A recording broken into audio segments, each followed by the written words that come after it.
You know, when you're talking business strategy, you expect to hear about things like Porter's 5 forces, right? Not the North European plane.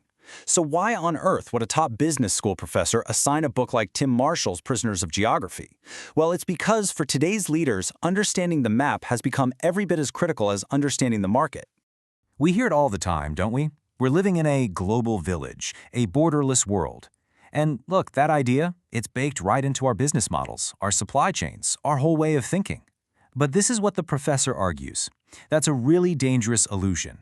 The belief that the internet has just solved geography, it's not just wrong, it's a massive strategic blind spot, and it's leaving companies completely exposed. So this brings us to a really critical question, one that every leader should be asking themselves. If your entire strategy is built on this idea of a frictionless digital world, are you, without even knowing it, building your entire empire on a geological fault line? This is the core challenge that Tim Marshall's work throws at modern business. Okay, so let's start right there. Let's take a hammer to this whole idea of a flat world. We're going to dig into the hard, physical realities that, believe it or not, still dictate how power and money move across the globe. The professor describes books like Prisoners of Geography as a cold splash of water to our digital-first mindset, and that's such a great way to put it. While we're all laser-focused on algorithms and trade deals, the real silent actors in global commerce are the mountains, the rivers, and the oceans. They never show up in an annual report, but they can absolutely sink a multi-billion-dollar enterprise. This is really the ultimate clash, our digital dreams versus cold, hard, unmovable reality. And that brings us right to the heart of Marshall's argument, this silent, immense power that geography holds over every single decision, from what happens in a boardroom to what happens on the battlefield. Marshall's whole idea kind of rests on 3 big pillars. First off, you've got natural barriers and corridors. Think about it. The flat North European plain has made Russia feel vulnerable for centuries, and that has shaped almost all of its foreign policy. In business, it means having a deep-water port is way more valuable than any trade agreement you could sign. Second is this fascinating idea that the value of geography actually changes over time. Australia's isolation used to be a huge weakness, but now, its unique geology makes it a powerhouse for the exact green minerals our entire tech future relies on.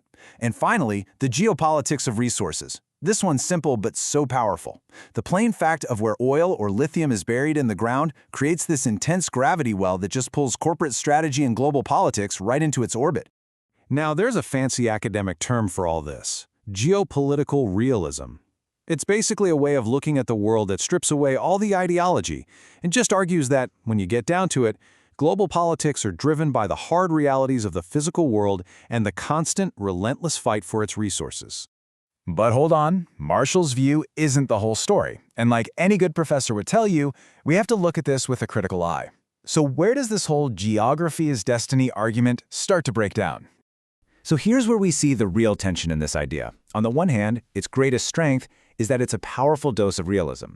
It reminds us that the hardware of the planet, well, it often just overrides the software of our trade deals.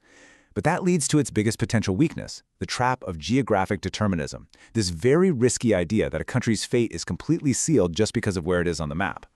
And there are 2 really powerful counter-arguments here. First, what's called the agency gap. I mean, just look at North and South Korea. Same peninsula, same basic geography, but radically different outcomes. Why?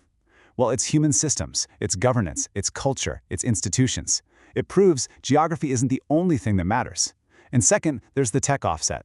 When a company can use AI to manage a global team or 3D print a critical part right there on site, it starts to break free from the chains of location. Turns out, human ingenuity is this incredible force that's always fighting back against the constraints of geography. Okay, so we've got the theory and the counterarguments. Now let's move out of the classroom and into the real world, where these ideas get tested in the high-stakes game of global business. And we've got 2 pretty incredible case studies to look at.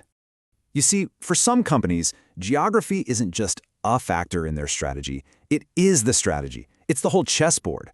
Their success or their failure isn't decided by some clever marketing campaign, but by their raw ability to navigate, overcome, or even weaponize the physical world they operate in. First up, a true masterclass in success, TSMC, the Taiwanese semiconductor giant. I mean, their geographic prison is a complete strategic nightmare.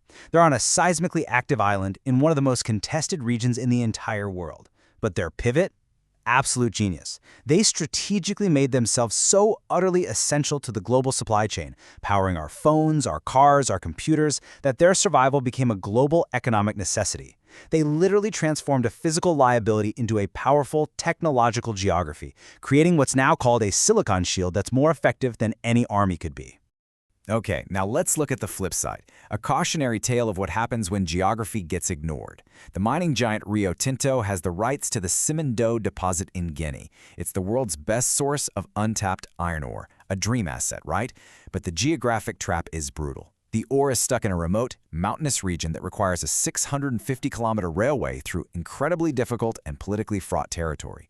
For years, they had this spreadsheet-first mindset, just focusing on the value of the ore. The result? A masterclass in geographic failure. Decades of delays, billions of dollars lost, and a perfect, painful example of what it means to be a prisoner of geography.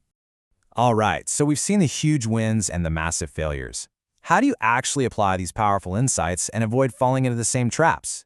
This last section is all about a practical toolkit for thinking like a geostrategist. The professor recommends 3 key strategies. First, conduct a geographic stress test. Don't just glance at a map. I mean, really trace the physical journey of your supply chain. Where are the real-world choke points, like the Suez Canal or the Strait of Malacca? And what's your plan B if one of them closes?